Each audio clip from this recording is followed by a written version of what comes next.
This is a continuation of what we did last week, okay? Because last week we didn't have enough time really to explain all the things in relation to Hikmah Pedagogy, okay? So that was the, what do you call this, the demonstration of a class that utilizes the Hikmah Pedagogy. So I would like uh, to explain Hikmah Pedagogy through what we have gone through. For those who are just coming to this class, you might like to watch the video of the last class after this class, okay, so that you can understand better, okay. Now, but before I go over there, let me see, where is it now?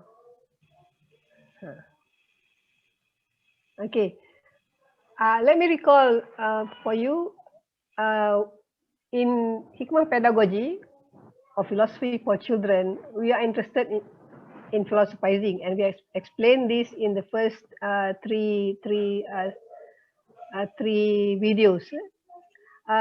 In philosophizing, in teaching, we are very interested in people being able to solve problems, being able to remember, and be able to pour out exact answers in examination. Okay, but that is not the purpose of philosophizing. In philosophizing, we want to make sure that whatever that students are exposed to in the class, it makes sense to them. In other words, it is meaningful to them. So it's useless if I memorize something, but I don't remember, I don't know how it relates to my life. Okay. So that's why in philosophizing, whatever we learn, it makes sense to us, and we know how to relate it to the world and to ourselves, and the relationship between all the things that we have learned. And to be able to do this, to philosophize, we have to explore alternatives, we have to uncover problems, make connections and links. So this is what philosophical inquiry will help us to do. And this is what Hikmah Pedagogy aims to do. Okay. And in other words, we are in search for meaning. Although I've been using this word for quite some time now, okay. In fact, as I told you, Allah Ta'ala defined knowledge, aim, as the arrival of meaning. So, in fact, it's our fitrah. We want to make sense of our experience, okay. It's our nature. We want to know what is the meaning of all these things that we are experiencing. In fact, it is stronger than our desire to find out the truth of things, okay. And to make sense is stronger than our desire to know things. So the question now is, how do we make or find meaning?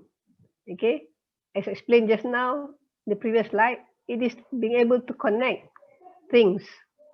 So a working definition of meaning or meaningful, something is meaningful means we can establish lines of connection between it and other items in our experience, which are already meaningful to us.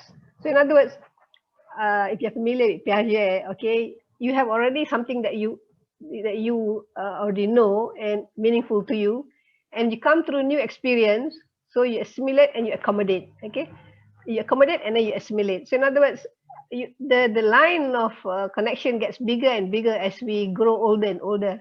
That's what I mean by we have more knowledge, and as a consequence of that, we should be able to be wiser if it is taught meaningfully to us. So this is a little bit of background. Okay, so I did show this slide before, okay, but it was very rushed. So the Hikmah Pedagogy, it aims for meaningfulness, learning with meaning, okay, and the content are normally concepts which are central, common, and contestable. So if you look at the stimulus material later on, you should be able to find concepts which are rich, and this concept is normally has three common features. That is, they are common. In other words, everyone is interested in that concept.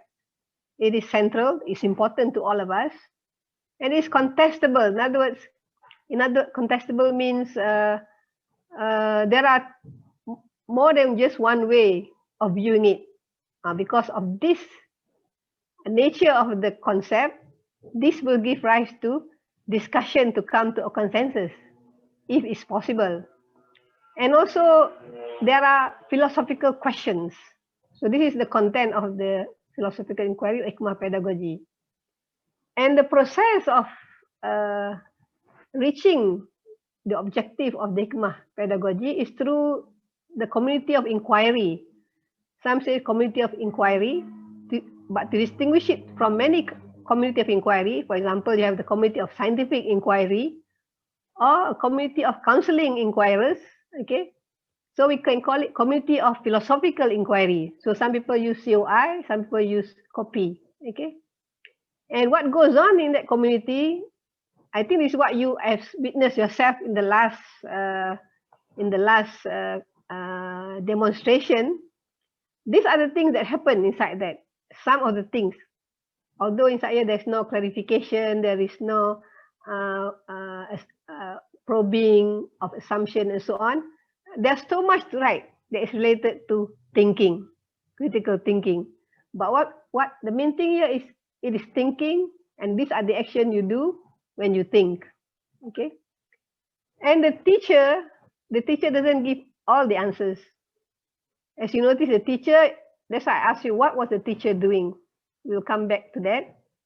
The teacher in this pedagogy, whoever is a teacher, using this, either in primary school, in secondary school, or even the university, you are a thinking coach and a philosophical guide.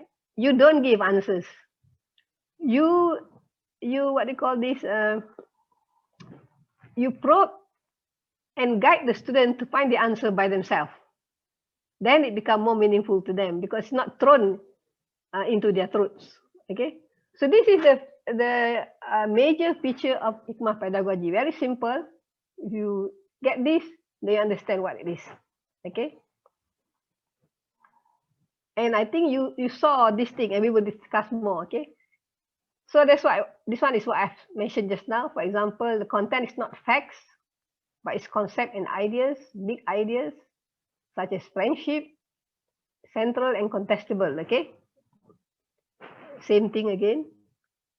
So what's the aim of Hikmah Pedagogy? That is the general aim, meaningfulness. Okay. However, there are other things that if you do the Hikmah Pedagogy, there are other objectives that you can achieve.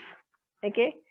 For example, one is improvement of reasoning ability, because as you notice in the last demonstration, you always have to give reason for whatever you say.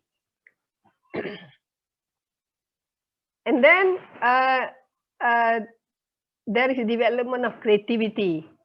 Okay, and I ask you whether what is the element in there that give ways to achieve these aims. Reasoning ability, I think you notice, is very easy to see. If the teacher keep on asking for reasons, okay, or giving you questions, the teacher doesn't answer you, but the teacher throw back to you another question, then you have to think again how to answer the question. So in other words, there is reasoning ability if you are asked to reason. There is reasoning ability if you are given a question. And then there is development of creativity. And I think we discussed, that was the last thing that we discussed in the last class. The creativity comes from trying to justify or give evidence or give examples to support your contention. Okay, so that is creativity. It's not creativity in producing new materials, no, but it's creativity in getting evidence to support you. Okay, and then there is, of course, personal growth. You yourself will grow in terms of self-confidence, self-esteem. Before you were shy, but then once everyone starts speaking and you feel safe in the environment, you will grow and you will lose your sense, your feeling of shyness and lack of confidence. Interpersonal growth, well, because you do this in a community, you learn how to deal with others. Okay. And then ethical understanding, because in most of the materials that is used in this course or in this class, there will be values, ethics. Okay, so in other words, there will be question about it. And in Pixie, remember the passage, the name was Pixie. In Pixie, there was something ethical in there. The concept was basically rules, freedoms, but then there were also how do you deal with friends wanting to visit you? Should you allow them or not? You know, so this is ethical. Okay, and then okay, find meaning, and then of course reflecting and acting upon Islamic principles of life. How do you decide from the Islamic principles? So these are the aims and objectives. And in fact, the last one will be more relevant when we look at stories in the Quran, or when we look at the Prophet's hadith, you know, and try to derive what our ulama does in terms of ijtihad. We try to train them at a young age to understand that reading the Quran is not just reciting, but it's more than that. Okay, in search for the meaning. So this is basically the aims and objectives. And this was the passage that we read. And these were some of the talking points and questions. If you remember, the red one is freedom, the blue one was the rules. So those are two major concepts that we discovered in that passage based from your questions. Okay, the teacher doesn't give this, but the teacher derive it from the student. So here you notice the students are the one who are playing the important role. Okay, the teacher will just try to sort of later on categorize or see whether what are the major concepts or major ideas. Okay, so now the question is, let's reflect. What did we do? Okay, for you to be able to do this later by yourself, okay, let's reflect on what did we do. So I think the first thing that we had was, I wish I can cover this and ask you what did you do. Okay, but we'll go by the questions, so to guide us. Okay, so we had a text, right? And that text is a written text, and it's a story. So what is the nature of a stimulus story? What are the main features you notice? Anyone want to guess what are the nature of the story? There are, if you want, you can raise your hand so that Brother Sha'ran can unmute you, okay? Okay, the most important thing is that, yeah, somebody wants to say something? What's that? Oh, no, okay. You also write on chat box. Oh, yeah, I forgot the chat box. Let me open my chat box. It's a chat box. More chat. Okay, yeah, you can also write on the chat box. Where's my chat box? Oops, not coming up.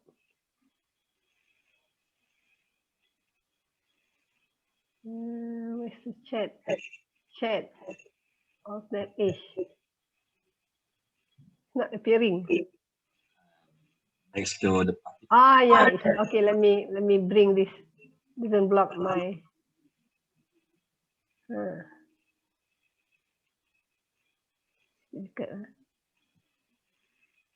Okay. You can write on the chat box so that I can read there. But if you can answer, you just raise your hand and Brother Sha'ran can unmute you. Okay. So basically, you notice that the story has several characters. It's not one person narration, but there's a characters. And you notice that there's an I in that story. There's someone telling the story, right? And there are values, okay? And the person, the first person is the one who's doing the inquiry. And that particular case that we read, Pixie was the person who is telling the story. This is the only place for me to be free, right? She's talking about herself. So there is one narrator who is the thinking person.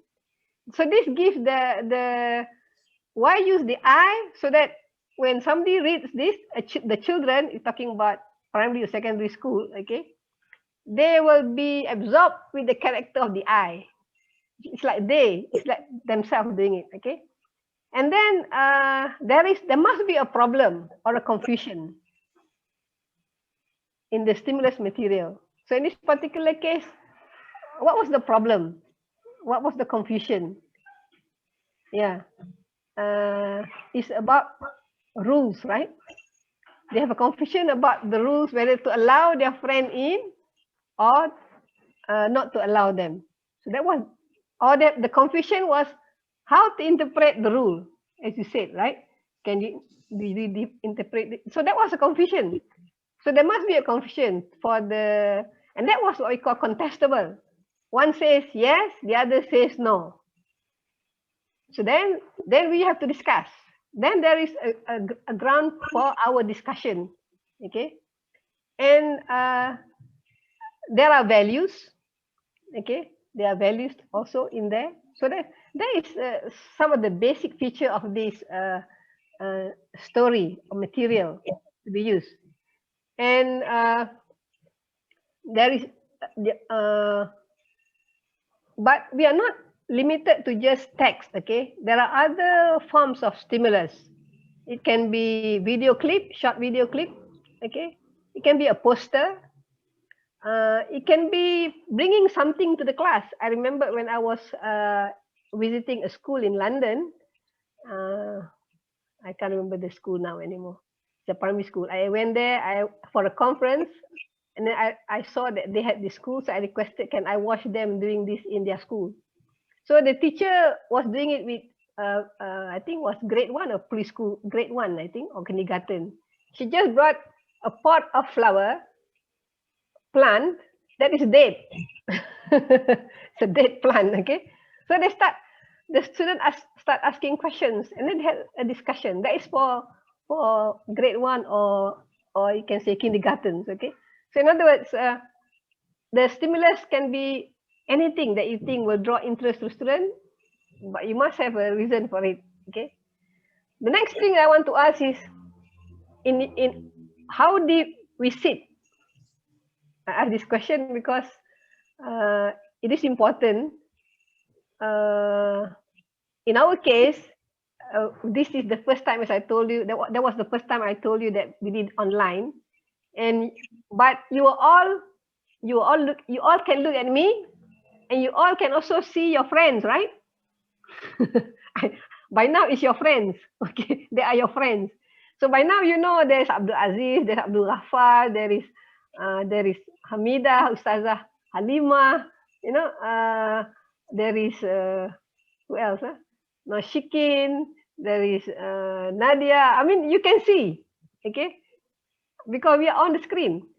That is good. That is the purpose for the committee of inquiry to work. The teacher and the student must be able to see each other, so that when they talk, they are addressing the teachers, also the friends, not just if you sit in the normal classroom. Those days, normal classroom where you have the desk all facing to the front, right? They're all facing the teacher. What is the message? What is the philosophy behind the way that you are seated? You have rows and rows of desks, and there's one desk in front, the teacher's desk. So the philosophy behind that is there is interaction only between students and teacher. When you want to ask questions, you must ask the teacher. So that's the philosophy behind the way you sit, okay? But in the committee of inquiry, okay, or copy, we don't sit like that. We sit either in a halakha, semicircle, or horseshoe, okay? And the teacher sits, is attached to like closing the circle or in front of the circle. So the teacher is one of the participants. I think you can see this in the picture that I had here just now. Let me see, I can show you this picture. Okay. Yeah, if you look at this picture, this is taken from the class where we did the Hikmah Pedagogy. You can see that in this classroom of year 4 students, I think, grade 4, they are sitting in a sort of a meeting setup. And because there are many students, you can see there are 2 layers. there are some students sitting behind the first row. So this is the setup of the Hikmah pedagogy. Okay.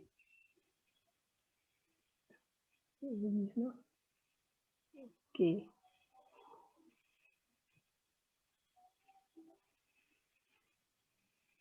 So that's how we should sit.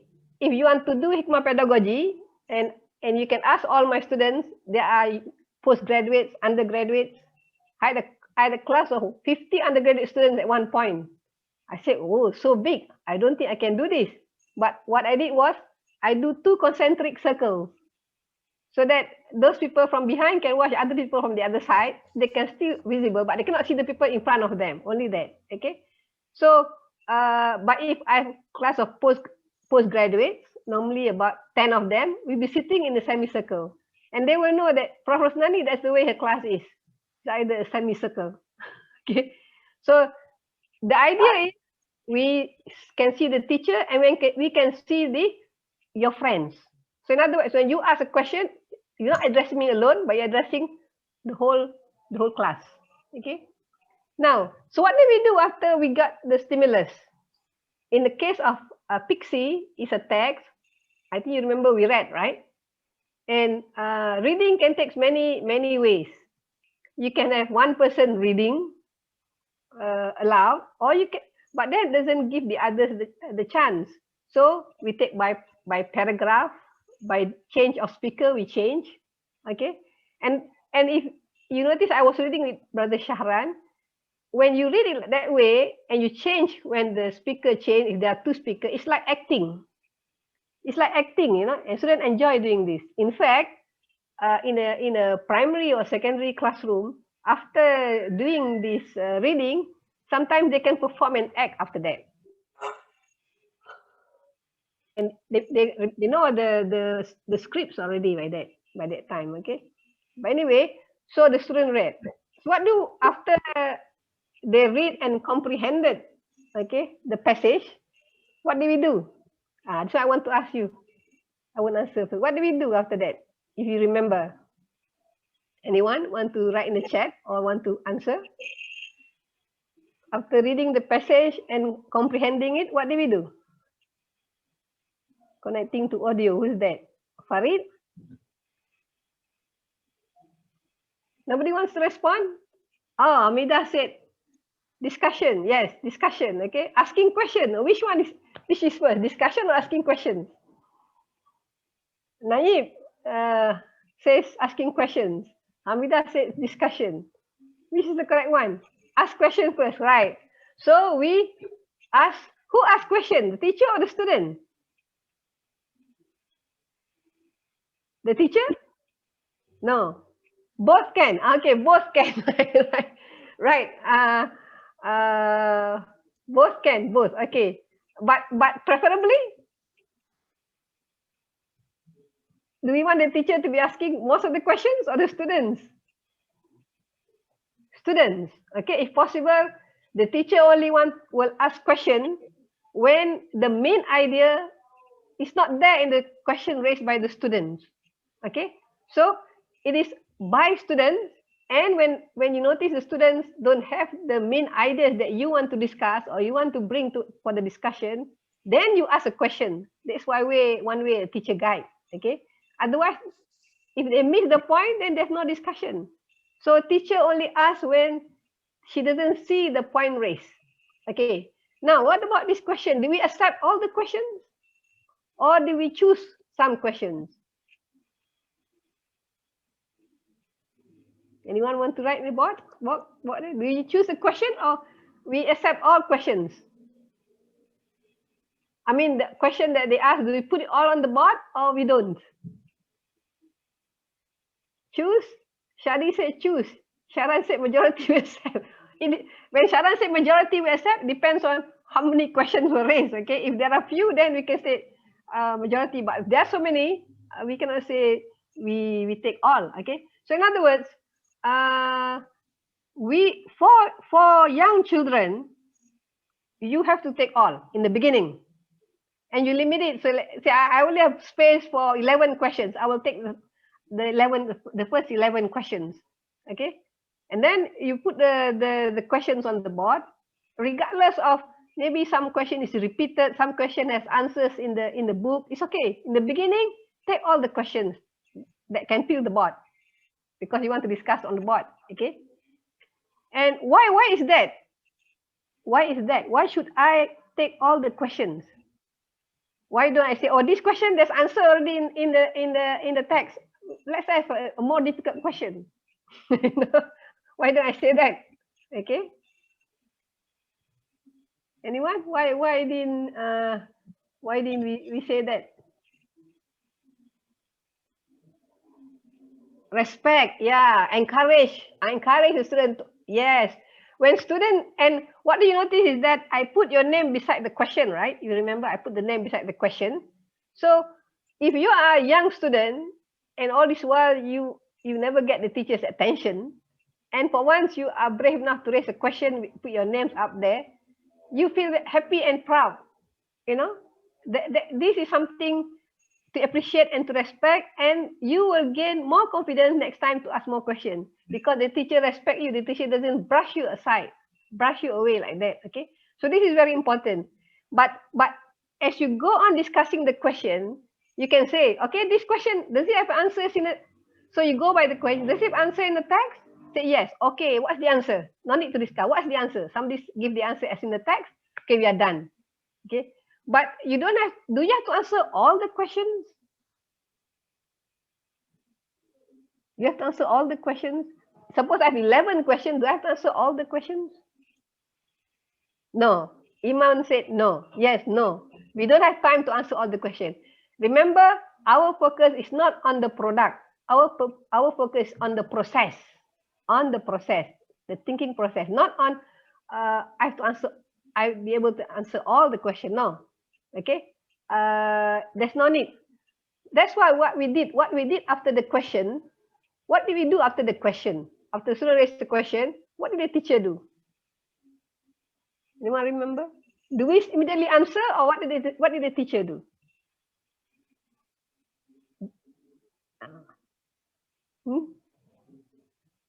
Nobody? No, we did not discuss immediately. We did not brainstorm. I see some word there. Classification, right, Farida? Yes, we try to classify the questions. Remember the color, the red color and the blue color? Yeah, so that we know that we have the red color and the blue color. So when I'm discussing the red color, I don't jump about going to the blue color. No, I discuss the red color. If possible, I will focus on the red color. As a teacher, you have to read all the red questions so that you know what are the questions like. And as you discuss, whether you're aware of it, I mean, you should be aware of it as a teacher. You have answered all the questions actually. If you are good in it, if you're not good in the beginning, no, you go number 3. Okay, number 5. No, we don't give numbers at all. So that's a good discussion. A good discussion is you'll be covering all the red questions, not all, at least the substantial one. Okay, and then you can go. At least you can cover 2 concepts. 2 concepts, not more. That's why this method takes a long time, because you give opportunity for students to express themselves, to speak. Okay, and it is slow, but this is slow. Thinking is not easy, right? If you expect speed, then I'm sorry that this one doesn't go for you. Okay, because thinking requires time. Okay, yes, you put them into categories. Okay, now and actually what you want from the question, what you want are philosophical questions. That means questions related to ideas. Okay, to the domain of metaphysics, epistemology, knowledge, how do you know, or ethics. So this is philosophical questions. Okay, then after you analyze the category, then we try to answer the question, right? We want to start the discussion. So how do we choose a question to discuss? Which one to choose? This is the problem teachers will face when you employ this method. Which one do I start with? So how? Anyone has any idea how we choose a question to discuss? you have only seen one, right? You have not seen many. But the more experience you have, you realize that some categories have so many questions, some has maybe few questions. So the quantity of questions in the category tells you the interest of the students or the participants. If let's say one category, say rules have 5 questions, freedom has only 2 questions, that shows that many are focused on the rules. So then you say, okay, let's start to choose one question from the rules. So your student will know how you think already when you say that, okay, yeah, this the category has more number than the other one. Let's start here because you are most interested in this one. So which one to choose from that 5 items or 5 questions? That one is what they call this. If the student choose, you have to start with what the student has said. Otherwise, you will tell them, why not we try this one? Because you see the connection, the connections. Okay. So this is how we choose a question to discuss, and then we deliberate. Okay, how did we deliberate? By answering the question, right? But do we answer the question immediately? Okay, suppose I go back to your question. Okay, let's say I ask number 1, is there a limit to freedom, for example? Do I answer the question or do you answer the question? What do you do? What do we do? You remember? In most cases, the teacher will not answer the question, right? No, Naib, Amrita said, no, we don't answer the question. The teacher will probe further to clarify. What do you mean by limit to freedom, for example, right? Or we can say, what do you mean by freedom? So without answering, we are trying to answer the question, is there a limit to freedom?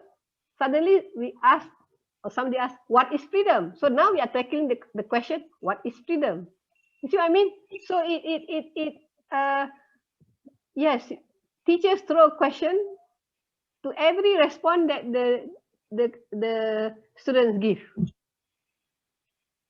So that is what happened in deliberation is there is a lot of probing. There's a lot of reasoning. That's why just now we had all those. There's a lot of asking of assumption.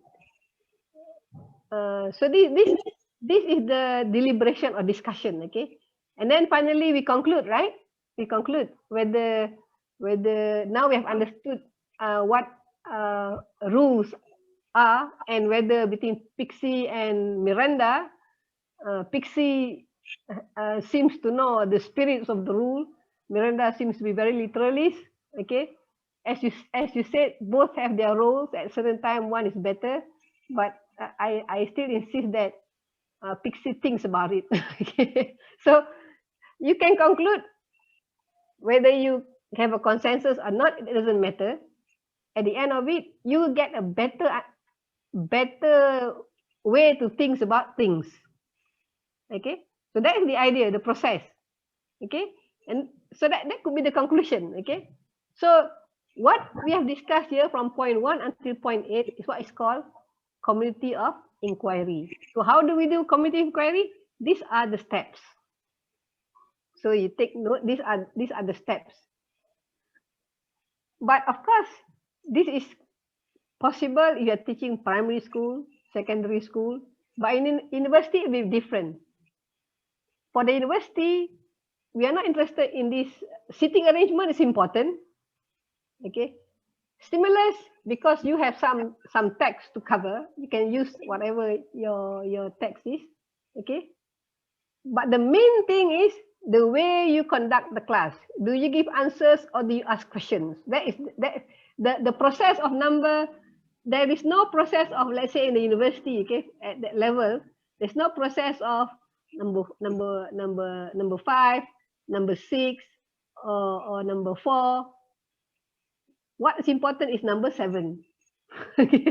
What's important is number 7. That is the process. Okay. Now let's move on to see. I'm not moving. Okay. So what were the students and teachers doing in the discussion? That's my question now. So today is just reflection, okay? What you notice that in a typical classroom, conventional classroom, you see the interaction is the teacher start with the teacher asking question, maybe a student answer.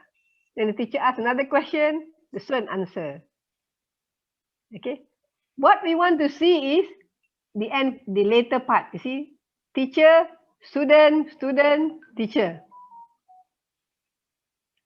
Okay. Teacher, student, student, teacher. You want to see teacher, student, student, student, teacher. What does this mean? What does this mean? Let me get your. What does this mean? What does it means that you want to have student participating more than before. In other words, when the student answer, if you have T and S, for example, when the teacher asks a question, the student answer. And then the teacher asks another different question maybe to another student. No. In your case, in our case, the teacher, the student answer, they will say, let's say this is Muhammad saying that he give a point to answer. Then the teacher would point out, Faisal, do you agree? This is a very common question, okay? Do you agree? Because when you agree, you have to give a reason. When you disagree, you also have to give a reason, okay? So, that is if the class is quiet, nobody is talking. But in a university, at the level of, let's say, upper secondary and university, you don't have to worry. Because once the student is familiar with the method, the student themselves will say, I disagree. In fact, in the year 4 class that we had, the student themselves, one of them proposed one statement. Another student said, I disagree with him. Already they pick up. So that's why you have this T, S, S, S, T. So what happened is later on, the teacher will, after several classes, the teacher doesn't have to play a big role except to guide the discussion by throwing a question or probing. Okay. So what happened is in this series, okay, you will have sometimes clarification, sometimes redefinition, sometimes explanation, sometimes suggestion, sometimes what do you call this? Giving fallacy, you know. So you will have this happen during this question session here or discussion. Call it discussion then, okay?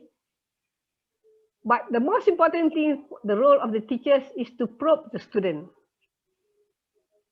So for every answer that's given, you probe. What do you probe for? You probe for reason, you probe for evidence, or you probe for example, a counter example, you probe for assumption, you probe for what is the consequence if you do this or you do that. So yes, Farida, teacher becomes a facilitator. Does it mean that when I say a teacher is a facilitator, that means the teacher's role is less, not important?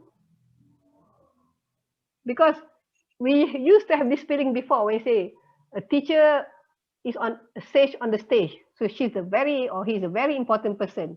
But then with 21st century learning, teacher become a sage by the side. There is only a facilitator. Is it important or not important? In fact, the teacher as a facilitator means the teacher has to know more and to have more skill to be able to like drive a car. You know, you're driving a car. You know, you have to know which route to take. Okay, so it's still very important. It doesn't reduce the importance of the teacher. Okay, so and then when the teacher probes, the discussion will build up. The discussion will not build up if the teacher keep jumping from one question to another question with different themes or different categories. So you have to be satisfied that you have fully explored that particular concept before you move on to other concepts. So that's why then you have the discussion building up. There'll be, let's say, progress in understanding. The discussion is not linear. Okay. it goes this way, that way. But then the teacher helps to bring that direction, redirect that, okay, through her questions or through the other students' question. So you become, for example, when we were talking about rules, do you realize that after you talk from many different angles and perspective, your understanding of the rules, how to look at rules becomes better. So this is what we are looking for. Your understanding of freedom becomes better. In fact, you're exposed to all different kind of views so that when you go into a discussion the next time with other people, you already have some ideas of how to convince other people because you have heard this. That's why when I said earlier, maybe to you, students after taking this pedagogy, they have more ideas to write essay. Okay, that is the most important thing. They have more ideas now to write, and they can write longer than before. Okay. Okay, Naib, make a comment here. Finally, the issue will be interpreted based on the teacher's worldview. Wow. Why do you say that? Because the teacher is still the authority? Naib wants to respond to that? Well, there's a discussion now there. Faizal say not necessarily. Naib said yes. Yes, what, Naib? Not necessary, or yes means the teacher's worldview will still prevail? No, remember, the teacher also must come to the class with an open mind. Me, for example, okay, when I was doing this, sometimes I change because of what the student says. All this while, we have been thinking, this is the way. But then when we enter the class, we listen to the discussion, they have brought some good points and they're able to defend it to the point that you think that, this is better. That means I'm not putting my worldview, but I might change my worldview. I mean, I've changed some of my stance about things. So this is what goes on in the discussion. It's building up and getting somewhere. Okay. There's a question in how to encourage our shy and quiet students. Okay. Teachers always put blames on students when they don't have a discussion. Our students are shy. They don't want to talk. Yes. But I never blame students because I realize that they need the room. So in the beginning, they are shy. I've seen this, okay? But once you do this for quite, maybe for how many weeks, okay? Once a week, how many weeks, okay? They will open up. I've seen this in my school holiday program where the student came very shy. They are more shy because they're not real classmates. They come from different schools. The shy one will keep quiet for the first day. It's a 5 days program. First day, second day. Third day, they start to open up. They start to ask questions because they don't have self-esteem, okay, strong self-esteem as some others. So they waited and then they open up. Then when they are not rejected, this is very important. When they feel they are accepted for whatever they say, they feel safe. Okay, so then they start opening up and they are brought into with the rest. So yes, don't feel sad that the students are shy in the beginning and they don't ask questions and they say this is our culture. No, they don't know. They are looking. So that's why sometimes the teachers have to give the questions to show them what kind of question are you looking for.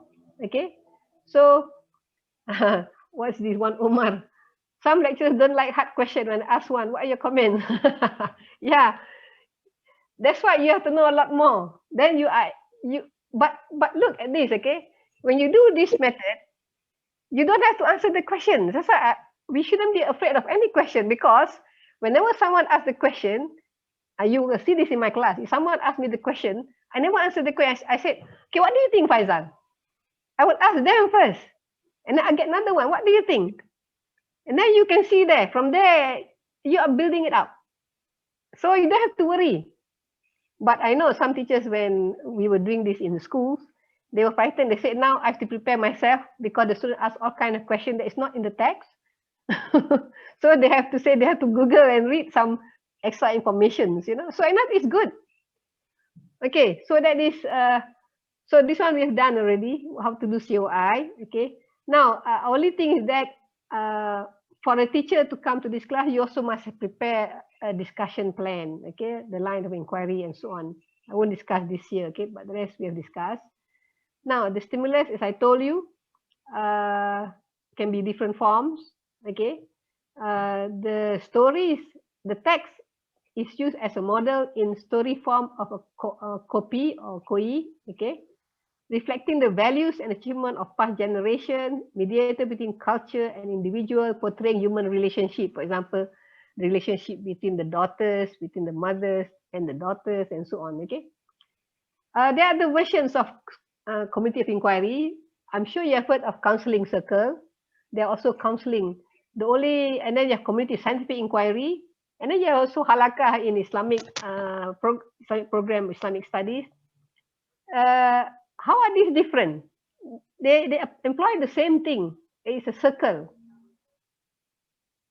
The main thing is not philosophical inquiry. Okay. Counseling, they're more interested in the problems and tackling problems. Okay. I'm looking at this question here.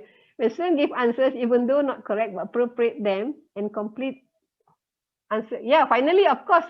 That's why the role of the teacher, finally, when you have heard all the students and you feel that their answer is not appropriate, not strong enough, finally, you come in at the end.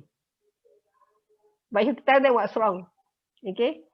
So, Wan Omar, I need answers. That's why I come. Okay, so I give you listen for them to explore. Yes. Okay, good. So this one, they are different because of their focus. Each group has different focus. You won't be arguing in these groups.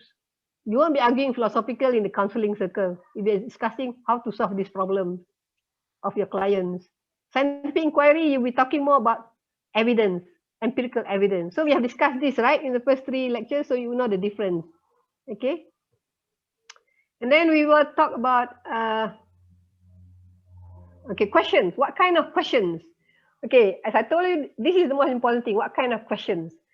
We have to remember that there are 2 kinds of questions, the close convergent or the open divergent. The close convergent means there's only one answer. Oh, this one, if you're doing mathematics, you'll always be close. There's only one answer in mathematics. But later on, in higher mathematics, you might have a few discussion. There is abstract mathematics, okay? But open question means there are many answers. So when there are many answers, it opens up thinking and inquiry. But there's only one exact answer, just like a question of pig is haram.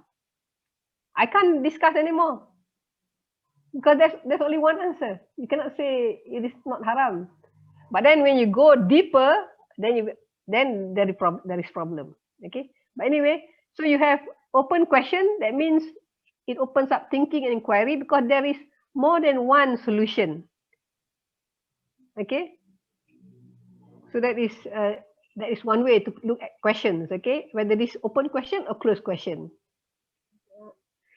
So here, this is a philosophical question quadrant by CAMM from Australia. Okay, so you see in this diagram, which quadrant do you think we want to focus on the kind of question?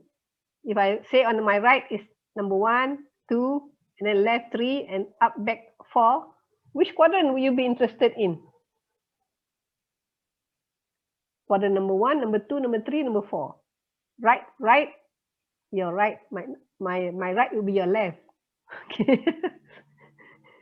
So which quadrant do you think you'll be looking for? Already you can see one is closed and one side is closed, one side is open, right? That gives you an idea already. It should be on the side that is open, isn't it? Yeah. Right quadrant, up or down? Okay, right quadrants mean both up and down. But the most I've written there, comprehension, look and see. This one is kindergarten question. Okay, look and see. Okay. And then your second one, right on the left bottom is ask an expert. This is quiz question. What is the capital of Malaysia? Kuala Lumpur. So ask an expert question. Okay. There's only one right answer. It's closed question. We don't want that kind of question. On the other hand, you have speculative question where you have to use your imagination. What happens if there's a tsunami? Blah blah blah. Okay, so that one your imagination. And then the last one is the inquiry. There is multiple possibilities. So somebody says it's now on the right. Yes, we want something on the right quadrant, right side. Okay, this is where you have open multiple possibilities. Okay. Now, so when a student asks you question, you can help them by saying that next time we don't want this question because it's very easy. You can answer, look and see, right? Or there's only one question. We want you to ask question that you don't have an exact answer, okay? And many answer possibly, especially ethical question. There are lots of answer. Can we do this or not? You know, some say yes, some say no. Okay, then there's room for discussion. So what do you mean by philosophical question? We want philosophical question, okay? What we mean by that is, for example, Socratic questioning encourages to. So when we do probing, which is Socratic because you keep asking what is justice, and one person said such and such, and then you question that person until the person who feels that he know what is justice. Now he's confused and he doesn't know. Okay, that's the rule. That's the role of Socrates. And he said that I'm the most stupid man in Athens. But then he can ask you, and you feel that you know, and at the end you didn't know after you keep probing. Okay, so this is Socratic. The idea is to slow their thinking down. Why we give probing?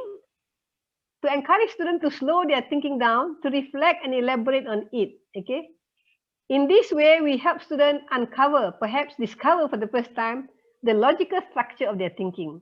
That's why it's important to ask questions, to probe. I always probe students, even though I think the answer is right. And some students, when you ask them the second time, why did you say that? What did you say? Even say, what did you say? You know, they change their mind already. That means they are not confident of the answer, right? Okay. So that is Socratic questioning. We want them to reflect. Okay. And then the art of good questioning involves now when to ask a good question. That it is an art, according to Lippmann. It is an art. Okay. Because you need to know when and how to ask the right questions at the right time. And this includes wait time. This is very important for you as a teacher. And it's the same for all follow-up questions. You must know what kind of question to ask at the right time. Okay. So this is, and then you must wait for students to think, give wait time. Okay. So there are questions. What are the questions for philosophical question? There are questions for clarification. What do you mean by this? Okay. Question to probe assumption. Okay. We will see this later exercise, later practice. Question that probe reasons and evidence. Question about viewpoints or perspectives. Question that probe implication and consequences. Question about the question itself. Okay. So, there's a question from Sister Soleha from Thailand. Okay, how many times should we contact classes, each group of students that can prove this theory? I don't understand the question, Sister Soleha. How many sessions? How many classes should we conduct? You should conduct, right? How many classes we should conduct? Until what? Until we can prove this theory. Until the student master it. Until the master what? Be able to be thinking critically. I see. Until you achieve the objective. Okay. It depends on how long is a session. Normally, you notice that for this kind of class, you need at least an hour. If you are given a session of 30 minutes class, you cannot do this. You are given 40 minutes, also you cannot do this. You can just read, but then you cannot have time for discussion. You have to wait for the next class. So that's not very good. So normally in Malaysian classroom, which is half an hour, we take a double period. Because double period means it's long enough to read the passage and to do the discussion. Okay. So assuming it is a 1 hour session, how many times we need to do it? It depends on the class that you're having. So that's why I won't say that there is one right answer, because it depends on your students too, and also on you, right? So, but normally by the 10th class, by the 10th class or 8th class, I cannot give any exact figure because it depends on the students and depends on the teacher.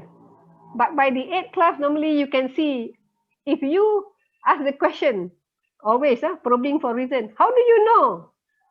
This is my favorite question. Okay, even for postgraduate. How do you know when he says something? How do you know this? If you keep asking that question, you know, that question will rub on your student. The student will internalize that phrase. Once you see the student use that phrase, what is the evidence? How do you know? Can you clarify? You remember? You must use this phrase as a teacher. If you use this phrase often, then the student will rub to them, and you know that they will get it once they start using this phrase. Understand, Sis Soleha? Once they start using this phrase, that means they got at least something about philosophical questions.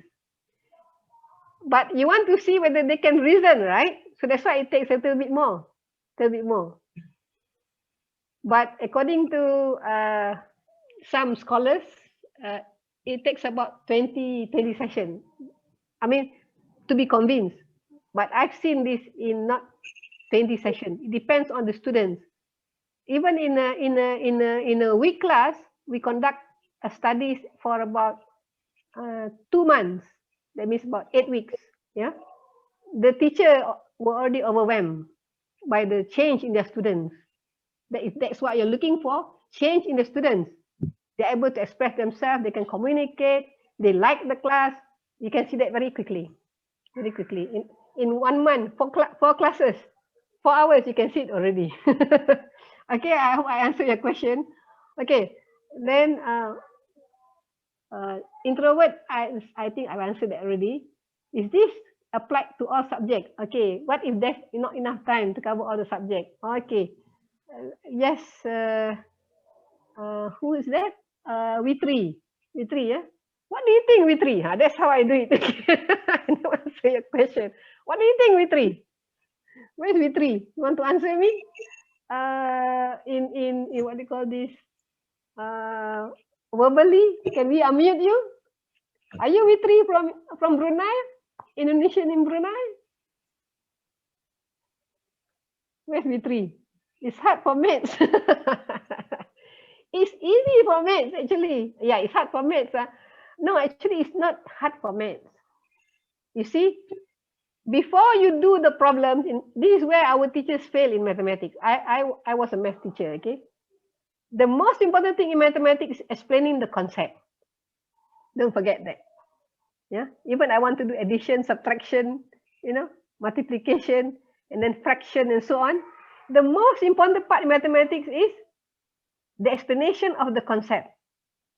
But most teachers who are weak, okay, they just go to the algorithm, the step of doing things. That's a poor teacher. Especially when you go for problem solving, you have to ask the question, what do you think is the thing given? What is not given? There's a lot of verbal. There's a lot of these questions. And you demonstrate your thinking in front of the students. So next time the students see how the teachers think. So it's not hard for mathematics. I know that because I practice that for maths. You have to do a lot in terms of concept. But most teachers, especially when they're teaching what they call this circle, how they derive pi, the formula pi r squared, they just give the, okay, how you calculate the area of circle? Pi r squared. Very easy, isn't it? The student will not remember because they will not be able to apply it because they only have to remember the formula. Okay, so this is so I hope I answered your question. It is for all subjects. The only difference is that the concepts are different. For science, you have mammal and reptiles. You have many concepts in any subjects. But there must be discussion. That's why there must be a cognitive inquiry. I remember in one school that I went to do this. It was a science class.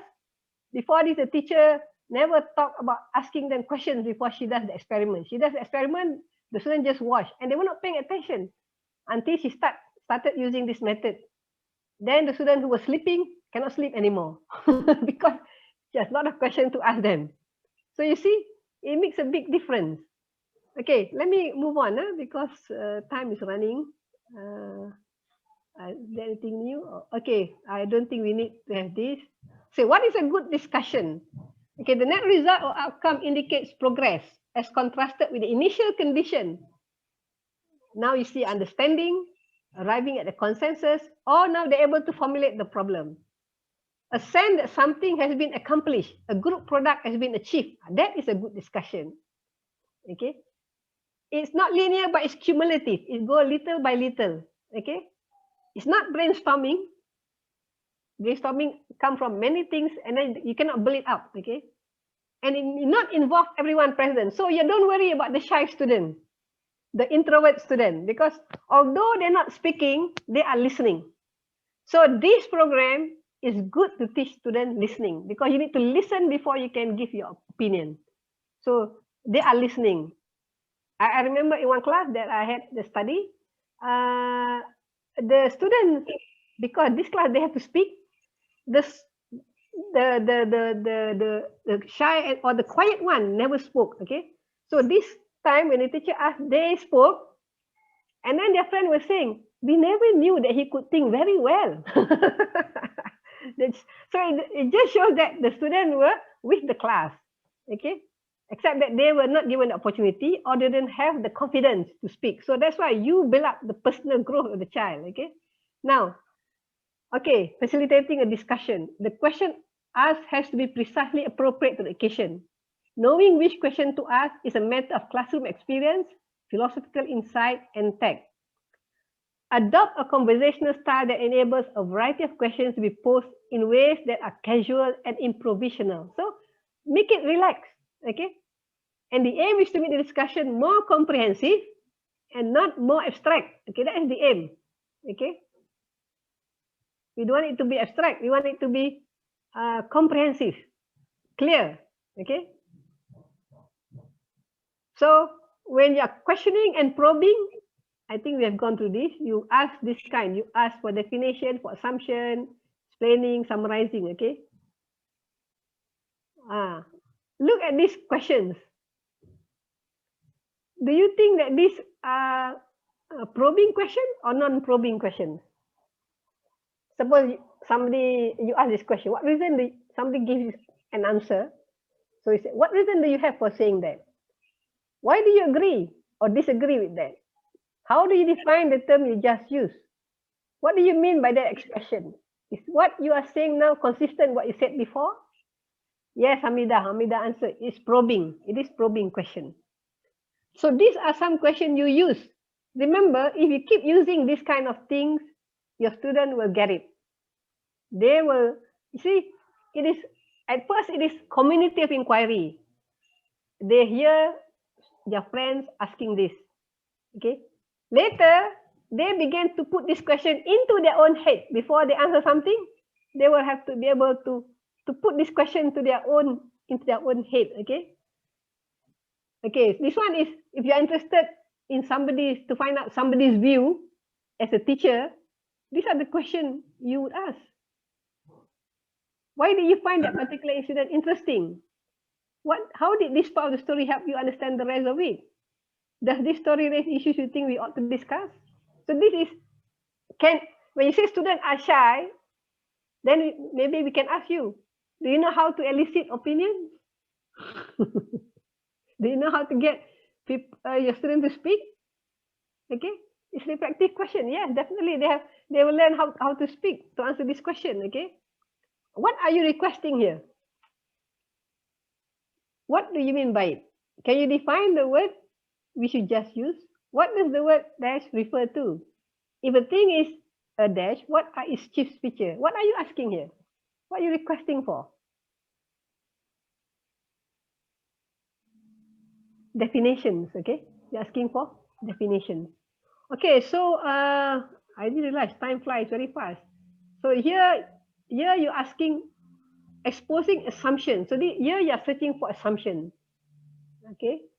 Exposing assumption does not necessarily cause students to give up those assumptions, but it may cause them to rethink whatever they say based on the assumption. For example, this question, how are bears different from mammals? What is the assumption?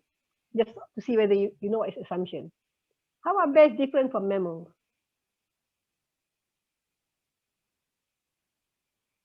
Anyone? This is for those doing science. How is bear? Anyone want to answer in the chat box? How are bears different from mammals? Is the questioner assuming something?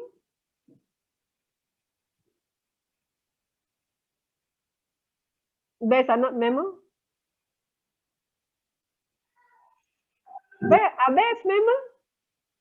Are bears mammals? They are mammals, isn't it? They give birth to young ones. They are warm-blooded. So, bears are mammals, isn't it? So, in other words, the assumption is that they think bears are not mammals. Okay? So, these are things that, this is not a good example. Maybe we can, okay. This is fallacy, okay? I wouldn't believe anything she has to say about history. Now someone is saying, I wouldn't believe anything she has to say about history. Everyone knows the grandfather served time in the jail. So what has that got to do with history? That means she's attacking the person because of the father rather than the argument. Okay. Second one, should I believe what he says about politics? After all, he's the winning coach in the Premier League. So this is a fallacy because he's a coach, he's not a politician. He's not an authority. So you are appealing to an authority when the person is not on that particular issue. So should I believe what Jane Fonda says about politics? After all, Jane Fonda is the best actress in the what academy? Right? So that is a fallacy because she's not authority in politics. She's an authority, maybe acting. So these are fallacy, okay? Okay, I think request here this. What is your reason for saying that? What makes you think that? Can you offer? These are requesting reason. Okay, here, this is a question of how do you know? Okay, I think it's going to rain. And then some say, how do you know? Because the weather forecast is for rain.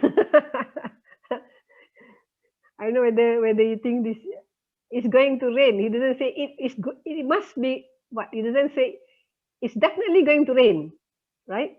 The other one, I think it's going to rain. How do you know? Well, there are those clouds, storm clouds. The wind is rising. The barometer is dropping. This one is more strong argument compared to the first one, right? You agree, right? So the question, how do you know? Okay, this one is ability to see alternative can liberate from narrow-mindedness. Okay, let's have. Okay, so the question, how could a philosophical discussion and COI benefit your specialization? I wouldn't say that benefit your specialization, and unless you're talking about teaching in your area of specialization, right? So the transfer is the teaching, is the way we teach them. Do we just spoon feed them, give them notes, or we make them think? So if you want to make them think, this is the method. How can we guide our students to ask the question? Oh, this is from Ustazah Alimah. Where's Ustazah Alimah from? Ustazah, are you from Malaysia? I'm just curious. Okay. Can you respond to my question?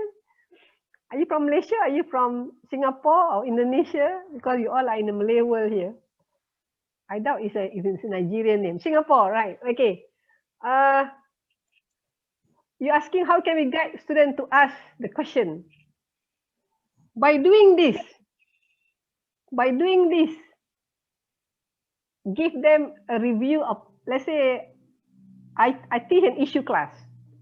When I teach an issue in education class, I will take up a letter to the editor or an issue in the paper, short one, like as long as Pixie just now, ask them to read, and then ask them to ask questions.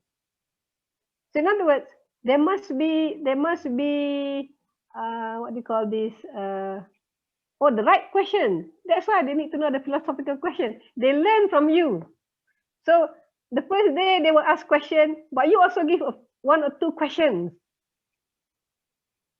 The next time also you will need to ask 1 or 2 questions, because from your question they're learning what kind of question to ask. So this is modeling. You need to what? Oh, I'm not so sure when you say they don't what are, because students also need to know what are the wrong questions. There are no wrong questions, whether they are philosophical or not philosophical, whether they're relevant or not relevant to your discussion. Okay, so I think they can learn, they can do it. I think that's my last slide. Okay, so this is the last slide that I have. In other words, in Hikmah Pedagogy, you will develop these cognitive behaviors in your student. Okay, just now you asked the question, right, Sister Ustazah Alimah? Look at the first one. Ask relevant questions. They will learn this. You don't have to teach it formally. Do this.